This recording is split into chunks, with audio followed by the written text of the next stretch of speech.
you were invited to Napoli's Scudetto win as well. How was that, seeing Napoli win once again? It's one of those moments in life where you just like, you can't even pinch yourself. Like, it's one of those things where you just want to keep living in that dream. Mm-hmm. I do want to thank Sorare for obviously providing the tickets and making, I guess, my young self so happy, because it's one of those things where, like, I fell out of love with football.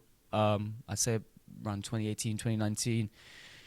Just a lot of things going about. So going back to that same love, and then the love that I have for my city and for Napoli as the club, and then, you know, was able to experience the Scudetto win, the McTominay bicycle kick. Yes.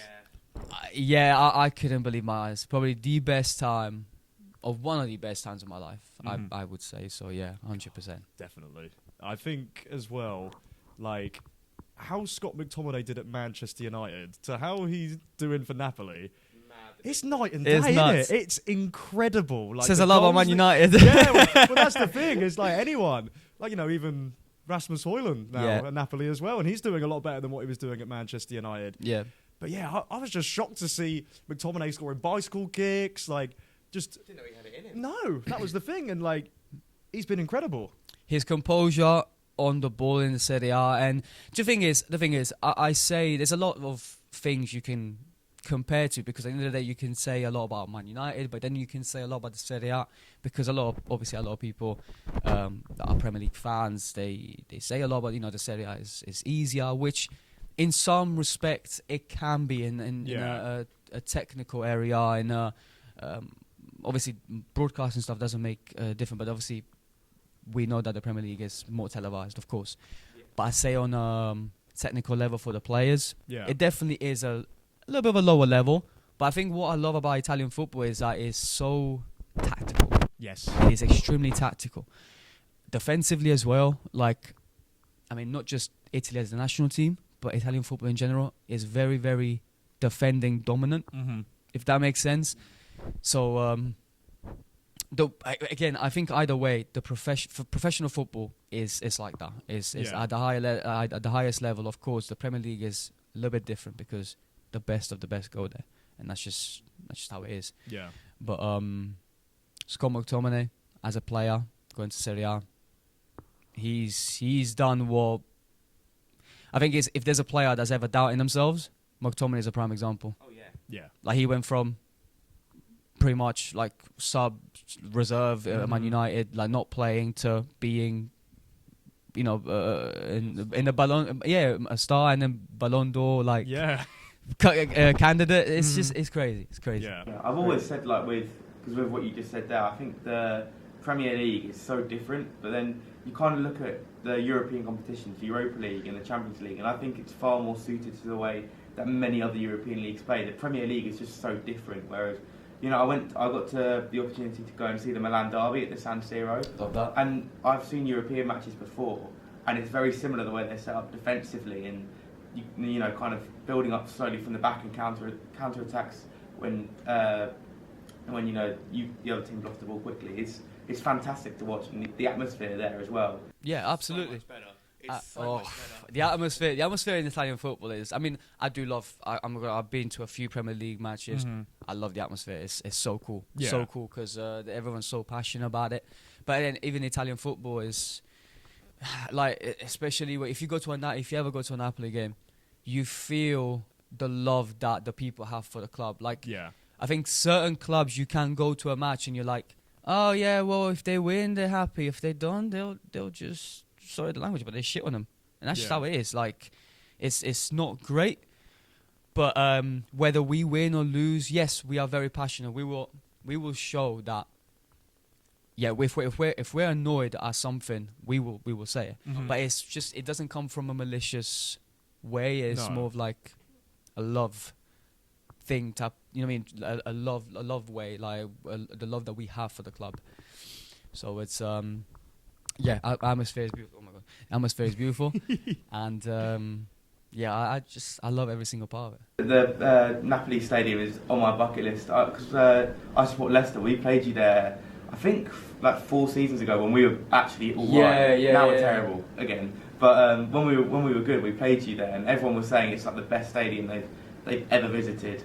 I remember there was like a massive storm when we played you there, and the rain was terrible. Oh, I mean, to be fair, I don't remember playing you guys. I think it must have been Champions League. It must have been. It was Europa League, I think. Was it? Yeah, it was Europa League. It was like, I think it was the 2020-21 season, perhaps. Okay. It was behind closed doors. Oh, okay. Yeah. It makes sense because, to be fair, I wasn't actively watching too much football then, so some fixtures I just don't remember even playing certain teams. Yeah, I'm so glad to hear that because, again, a lot of people have different opinions when they go to Naples. Like, again, not talking about the stadium, but just city in general. Like, there's such a big misconception of what South Italy is, just because obviously North Italy speaks about South. I guess I wouldn't say too like negative. It's just you can tell there's a massive difference. Yeah.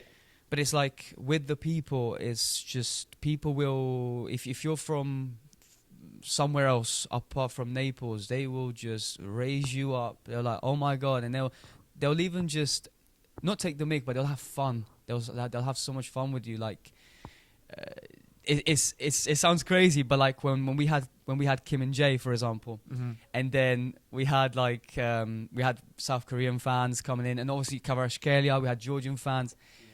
They'll just be like every single South Korean person. They'll be like, "Oh my God, Kim and Jay, Kim and Jay!" It's like, or every Georgian, because we had like groups of Georgian fans. Yeah, they would come and be like, "Kvaratskhelia, Kvaratskhelia."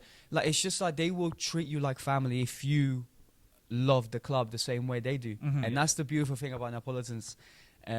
But when it comes to the stadium, it's like you'll feel that same that love that you feel from the outside into the inside of the stadium. Yeah. So it's beautiful. It's beautiful. God, sounds like a beautiful football club, I can't lie. Definitely on my bucket list to go and visit, You for should. sure. Yeah, definitely, without a doubt. Of course, we organised a charity match in 2025. You've organised a few yourself. How did that go, man? I was actually going to ask, man. I was going to ask, when is the next? When is the next Blue Podcast Network charity match? Oh. There will be one coming, that's for sure. There's one in the works. There's one in the works. I love to hear that. We still got to work on quite a few things, but we will get there. There is definitely one happening, and we just cannot wait for that. Last year's one was so much fun. Of course, you were there. You played in the game. Absolutely, yeah. You're on the team that did demolish us a bit. Oh man, do you know what? I do want to talk about that charity match, and I was just thinking about it because, to be fair, I didn't get to share how I felt about how it went. Yeah. Because obviously everyone was everywhere, everyone was on the day. But honestly, and again, I've played in a lot of charity matches since 2024, which of course I'm extremely grateful for. I gotta say, and this is not because I'm here. I will tell you, this is generally how I feel in terms of production, the quality of the shirts, the crowd, the event, how it went. One of the best, if not the best, charity match I've been to. Because, I mean, first of all, the stadium was wonderful. Oxford was fantastic. The match was incredible. I mean, we did win, so that does boost up the points. Yeah, but the production level is what really raised the roof for me. As because a lot of charity matches, and again, it's amazing because we do these football games to raise awareness, to help other people, of course, which is my favorite part of it all, as well as, of course, the football itself. But the production level that you guys had, and I will stand by it. And you know what? If there's another charity organization out there that's gonna do better, you guys have got a challenge. I will tell you that, because the production level of that, it felt like I was in a real full match. Not just the fact that you guys were recording the whole match. You had different camera angles. Yes. Who has that? No one. No one. What? No. I looked at my goal and I was like, okay, that's the angle. Switch camera. I was like, no way. Beautiful. Seriously, well, congratulations. No, thank you so much. Really do appreciate it. But the cameras were amazing. I cannot remember the company off the top of my head. The company that did it they were absolutely unreal. It was so good. And then, having Jim Daly and Josh Wilcox on commentary was so Yes, fun. yes. Those two as a duo were brilliant. But yeah, just like being able to raise money for a good cause and just everyone as well be good vibes, just have a nice day. Like, it was just an amazing day. And yeah, we are definitely going to be doing another one. I'd be very, very surprised if it doesn't happen. I'd definitely be looking forward to it. And even if I don't get to play, I'm gonna be there. I will tell you that I'm gonna be there. I understand because I enjoyed it so much, Yeah. and I think it's my favorite thing about being a content creator. It's like a lot of people see content creation as this excuse to get out of like a 9 to 5, right? Mhm. Obviously, a lot of people have different. Like I know a lot of people that do enjoy 9 to 5. Yeah. But I say my biggest thing about content creation and content creators is the fact that we can make this difference. I think I read a stat where like YouTubers in general or influencers raised so much money and made such a big difference into the world. And now obviously you can see content creators going in mainstream media, TV, like Nico Milan on Traitors, Yeah. Ginge going to Winning I'm a Celeb as Celebrity. well, yeah. So it's just like And George Clark on Strictly. George Clark on Strictly, he was phenomenal. And it's like, it's one of those things where it doesn't matter how big or how small, like even for, I guess, a content creator like myself, because I am not a massive influencer or known, I guess, nationally or internationally. But the fact that I can make a difference and get the little fan base that I have and then convert it into do something good with charity matches, that's my favorite thing about it all. So it's brilliant. And you guys are doing a phenomenal job the same way that a lot of other charity organizations are doing. So keep going, keep doing it. I mean, I think on the day, it was just so nice to meet so many people like yourself who've been doing content creation for so long, and they're just so nice and down to earth. Because I've not met like as many creators probably you have doing all these matches. So when I met all these people, I was thinking, wow, these people are all so genuine and so nice. Yeah, sometimes you look at them and you're like, whoa, is that actually like? Yeah. For me, like for example, on that day, like because I've seen Jensen pop up on my for you page, on my For You page all the time, and then seeing him in real life and then seeing how he is, it's just so fun, man. And you get to meet them and you get to connect to people. And it's insane. It's insane. Yeah, it's a crazy world. It is definitely crazy. It's like, for me, seeing Pete Bok with all the Darwin Nunez songs on TikTok, and then meeting him in person, and like, it's just a sound guy, just a really nice person. But yeah, I just remember seeing all of his songs going on TikTok, and like the funniest thing about his content is that the songs are obviously so offbeat that they become funny.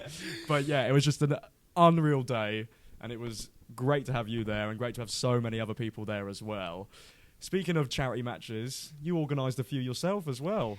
How was that? Yeah, honestly, incredible. I mean, not the fact that I was able to organise a charity match here in England, which of course I'm still looking to carry on and raise the roof, I guess, with expectations. Because at the end of the day, but to be honest, I mean, I want to do it bigger because of course I want to have a bigger outcome with how much work we can provide for charities and any charity out there realistically. But I think my biggest achievement so far is definitely going back to my home city and organize not just one, two. Yeah, we've just had one last week. I think a week and a half ago. And shout out Una Assist per la Vita, which means an assist for a life. Again, we have essentially provided so much material for schools that are in need and children in need, and it was an incredible event. So many people, sold out. We had about 500 people. It was quite a little stadium, 500 people in the stands. And then, on the first time I didn't score, I was a bit gutted, but I was like, you know what, it was beautiful. But the second time I finally scored, and it was incredible. Because then it wasn't just the fact that there was a lot of people, my family from Italy, which of course I don't see often, were there, and just to see me grow up, to do all of this, and it's incredible. It's incredible, and yeah, it's my favorite part of what I do, because there's nothing else I want to do. It's my favorite thing. So Yeah, charity matches. There's a lot more to come for sure. I'm pretty sure, like our organization, I believe we're going to go to Milan next, which is going to be fantastic as well. Yes. Essentially, come here to London, and hopefully combine with another organization and do something massive. My biggest goal, and like I will say out there, and it seems impossible, but nowadays nothing's impossible. For me, is do a charity match in the Maradona. And That's what you want to do eventually. that's my biggest objective in, I guess, obviously I wouldn't say in life, but like it's definitely one for, you know, when I grow old, I'm like, yeah, that's what I've done. Yeah. And It's that day that you'll look back on and think, wow, Oh did my that God. actually happen? yeah, I mean, because there is content creators that I know personally that have done it, and it's like, for me, it's like, yeah, I'm going to do that, and that's my biggest goal. So I'm so excited for that to happen.